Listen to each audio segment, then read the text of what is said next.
നമ്മൾ എപ്പോഴും ചിന്തിക്കുന്നത് ഞാൻ ഒറ്റയ്ക്കാണ് ഈ ഭാരം ചുമക്കുന്നത് എന്നാണ്. ഈ ഞാൻ എന്ന ഭാവമാണ് പകുതി പ്രശ്നങ്ങളും ഉണ്ടാക്കുന്നത്. ഭഗവാൻ ഗീതയിൽ പറയുന്നു, സർവധർമാൻ പരിത്യജ്യ മാമേകം ശരണം വ്രജ. എല്ലാം എനിക്ക് വിട്ടുതരിക. ഇതിനർത്ഥം ജോലി ചെയ്യാതിരിക്കുക എന്നല്ല, മറിച്ച് ഫലത്തെക്കുറിച്ചുള്ള പേടി എനിക്ക് വിട്ടുതരിക എന്നാണ്. നിങ്ങൾ കടബാധ്യതയിലാണെങ്കിൽ ആ കടത്തെക്കുറിച്ച് ആലോചിച്ച് പേടിക്കുന്നതിന് പകരം അത് തീർക്കാനുള്ള വഴിയിൽ ശ്രദ്ധ കേന്ദ്രീകരിക്കുക. പേടി നിലനിൽക്കുന്നിടത്ത് ഐശ്വര്യം വരില്ല. ചെറിയ ചുവടുകളുടെ വലിയ മാറ്റം. കർമ്മരഹസ്യം. വിശദീകരണം. സാധാരണക്കാരായ നമ്മൾക്ക് വലിയൊരു തുക പെട്ടെന്ന് കണ്ടെത്താൻ കഴിഞ്ഞെന്നു വരില്ല.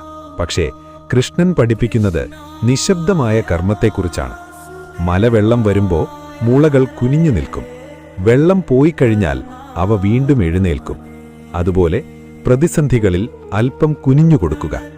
ചെറിയ ജോലികളിൽ നിന്ന് തുടങ്ങുക.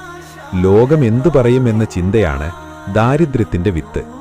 ഭഗവാൻ കൃഷ്ണൻ ചാണകം വാരാനും പശുക്കളെ മേയ്ക്കാനും മടി കാണിച്ചില്ല.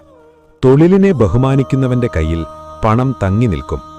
പണം നിലനിൽക്കാനുള്ള മനഃശാസ്ത്രം. വിശദീകരണം. പണം എപ്പോഴും ഒരു ഊർജമാണ്. അത് സന്തോഷമുള്ളിടത്തേക്ക് വരും.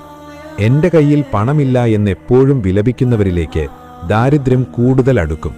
പകരം ഉള്ള ചെറിയ തുകയിൽ സന്തോഷം കണ്ടെത്തുക. നിങ്ങളുടെ ജീവിതത്തിലെ തടസ്സങ്ങൾ മാറാൻ കൃഷ്ണന്റെ ചില ലളിതമായ ഉപദേശങ്ങളുണ്ട്. കള്ളം പറയാതിരിക്കുക. മറ്റൊരാളെ ചതിക്കാതിരിക്കുക. ചതിയിലൂടെ നേടുന്ന പണം നിങ്ങളുടെ പഴയ സമ്പാദ്യത്തെ കൂടി നശിപ്പിക്കും.